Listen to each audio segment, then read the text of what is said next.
Last time Kirby was featured on my channel, it was in preparation for this very moment. One of my most anticipated games of the year has finally been released, that being Kirby and the Forgotten Land. It's been 30 years of Kirby, and you know what's in 30? 3, as in 3D, baby! This is the first fully 3D mainline entry in the series. It was a long time coming. Seeing everything in a new perspective is still so surreal to me! It just... wow! And this game has definitely removed Star Allies off the throne as my favorite Kirby game. Yes, viewers, I like Star Allies. There, I said it. There's quite a lot of amazing things to say about this game, to the point of it being a mouthful! See what I did there? It's time to venture through a new world. Instead of the Land of Dreams, we visit a land lost in time. Let's review 2022's Kirby and the Forgotten Land. Why are you wasting our life savings on this stuff? Because they got rid of Pause for Lore Trail! I need my lore! Why did they get rid of it? Why? No!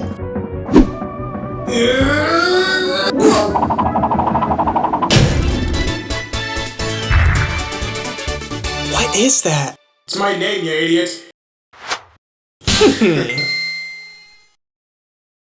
This video will feature spoilers for Kirby and the Forgotten Land. This game is still technically new, even though it's almost a month old by the time I'm making the script. So if you'd like to not know anything about the end of the game, don't worry. This is a timestamp right here that you can skip all the way to once we do get to that part. And you can always click off. And with that said, onwards. Right off the bat, it should be stated that with this game, it is a 100% furry game, which I obviously have nothing against. Why don't I start things off with the staple? The story! It was just a normal day in Dreamland with Kirby riding on his warp star having a jolly old time until a dimensional portal appeared in the sky, sucking up everything in its vicinity. Would this still technically be a normal day in Dreamland? Because this shit happens all the time. The Waddles and Kirby are seen getting sucked into it, and oh my goodness, Kirby, what is happening to you, my boy? We're then shown a cutscene from Kirby 64 The Crystal Shards, and then finally allowed to take control of Kirby in this 3D space. Honestly, the tutorial is pretty seamless, and I remember playing this on the demo way back when, and I thought that thing was pretty hot then. Hey, that rhymed. I like how this game has a tutorial level before getting any real exposition, featuring all the features of this game like the classic copy abilities, and the new Mouthful Mode with Car. And yes, these little dogs are called Oofies. They're so cute, but they also are assholes. Come here! The tutorial level ends off with Kirby jamming to some anime music because there's anime music in a Kirby game now. So an entire organization called the Beast Pack has been capturing Waddles for their nefarious reasons. They also destroyed their town, and are also chasing down this cute little creature named Eflin, whom Kirby saves after a little scuffle with some Oofies. This is when Eflin proposes that he must save all the Waddles, and Kirby agrees to help because that's just what he does. A lot of reasons for why this happens, and where it even happens, is all revealed during the apex of the story, at the end of the game. That would be spoiler territory, so I'll wait until later to talk about it. What you need to know is that no, Eflin is not an evil hellspawn. And yeah, King Dedede and Meta Knight are here too! Meta Knight protects the Waddle town when Kirby's off adventuring, and King Dedede is just an asshole again, but for good reason. The gameplay. The first ever 3D Kirby game is finally upon us, and it does not disappoint. It's classic Kirby goodness, but in 3D, and I really couldn't ask for more. We don't have insanely complex movesets for copy abilities this time around, because really, how is Hal gonna do that? In this game, Kirby runs around collecting caged Waddles and completing mission requirements for each level to collect even more Waddles. Yeah, this game's actually a collectathon now that I think about it. There are 14 copy abilities in the game, which may not seem like much at first, but you can upgrade each of them, some having more upgrades than others, and you can do this by collecting blueprints for each upgrade hidden throughout the levels, and rare stones are required for them as well. They can be collected by completing each Treasure Road challenge, which is basically like Return to Dreamland challenges, and of course, you can get some from the Coliseum, aka this game's arena. The real star of the show in this adventure is the introduction of Mouthful Mode. When Kirby inhales inanimate objects that are too big to swallow, his body gets all jacked up, let's just say that. Because this isn't normal. But hey, it's quite comedic, and it allows for some really fun puzzles and traversing. My favorite is actually Arkmouth, because come on, this is awesome. Flying with a freaking arc thing, like, you can't get more creative than that. The boss fights are always some of the best parts of this game, because because they're just very well executed. Like, holy shit. That Meta Knight boss fight, so good. There's some other gems in here too, like Clawline and DDD.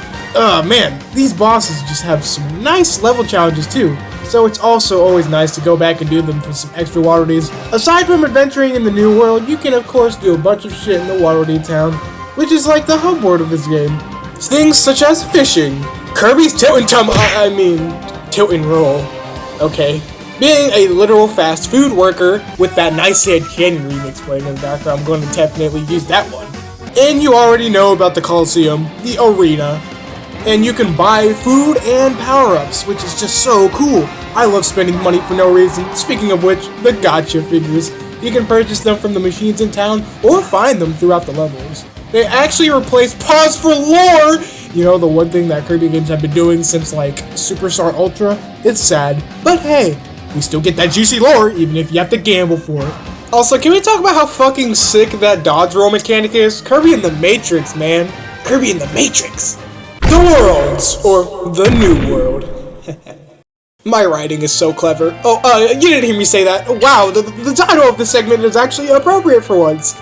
Anyway, in this game, Kirby is forced into a completely new world from that of Popstar. You could probably tell by looking at it, there ain't no fucking cars in Dreamland. Kirby explores 2 continents of this planet, one being his point of arrival, which has 4 worlds within it, and the other being the Beast territory, holding the last 2 worlds. Each level is filled with a lot of detail, and in general, just really pretty. Star Ice has some really good looking backgrounds, but man, this is just next level. Winter Horns has got to be my favorite area because, like, the music, hot damn, you just can't pass it up.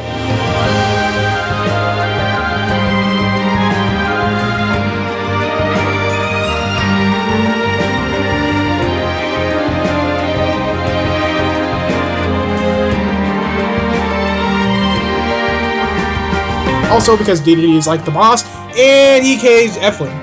Nice. Well, anyways, Wanderer remains also a really cool area because we kind of had circus and amusement park themes in the past, like Triple Deluxe comes up to the top of my head for that. But this is a treat. It like really elaborates the idea of an amusement park in a Kirby game, especially the nighttime. Wow. And of course, there is the Forbidden Lands, which is all desert and an abandoned mall. Wow. It's basically the Ava Mall level, but the staff side. And then we fight Silly Dilla, which I'm pretty sure has a mental disability, but I mean, he's actually kind of cute though, I'm not gonna lie. Redgar is the last area, which is the Beast Pack's main stronghold, and also the location of Lab Discoverer, which is the facility where, say it with me, let's meet the ultimate life form, Specimen ID F86! The climax! Now it's time to actually talk about the fucking story. Alright, I can't explain everything, but once Kirby travels to Redguard the Forbidden Lands, you become face to face with King Dedede once again, this time dual-wielding hammers, and is that a boar mask? Is he traveling on all 4s while Mask Dedede's playing? And that was quick. Wow. Next thing you need to know is that we are on an elevator to our deaths, and in the game gladly explains the entire plot to us with voice acting. So basically, the ultimate life form showed up to this planet, wreaking havoc until the research team at the time captured it and learned how to use its spatial teleportation abilities in order to find a new home. The Land of Dreams, as Leongard calls it. Oh yeah, Leongard! He's the leader of the Beast Pack, and he's sitting in front of... The fuck is that? That is Fecto Forgo, the larger half of the ultimate life form, with guests Eflin being the smaller second half. An incident occurred in this facility 30 years ago that split the ultimate life form into 2. The Waterdees were being captured for manual labor, which is just fun, right? So Leon, get out of the way, bitch! Oh my god! This game is rated E10? Yeah, no. Fecto Forgo didn't like that, so they got pissed and turned into this abomination. But that's at Freddy's. But Kirby beat that thing's ass too because Kirby. That's enough fooling around though. If you want Eflin so you can be whole again, just do it already. We know you want to. Well, shit. Well, it's time for us to scale the tallest tower and eat the healthiest food because we're meeting the ultimate life form capable of creating its own interdimensional portals, Fecto Elfilis. Can I just say that I love this design? It looks so angelic, but sinister at the same time. You know the drill though. Kirby defeats it and saves Eflin, leading into this climactic sequence that is running over the last of Fecto Elfilis' power, with a giant-ass semi-truck. This game is just so good. But yeah, that's Kirby and the Forgotten Land. A great, fun experience of something we probably should have gotten a long time ago, but hey, better late than never. I can say that this is my new favorite Kirby game. Better than Star Allies, better than Robobot, better than Superstar. Because in those games, you can't take a mouthful of basically trash you found on the side of the road and destroy the ground with it. Yes, I'm talking about Cone Mouth if you're slow. I think any Kirby fan can enjoy this game because it just has a lot to offer, and there's some great post-game content to sink your teeth into as well. And I also think that this could be a great introduction to the series. I would write a cliche zinger to this, but that'd be a bit of a mouthful. Okay, dislike the video now, and I'll see you on the next one. Goodbye, and watch out for furry Kirby bait!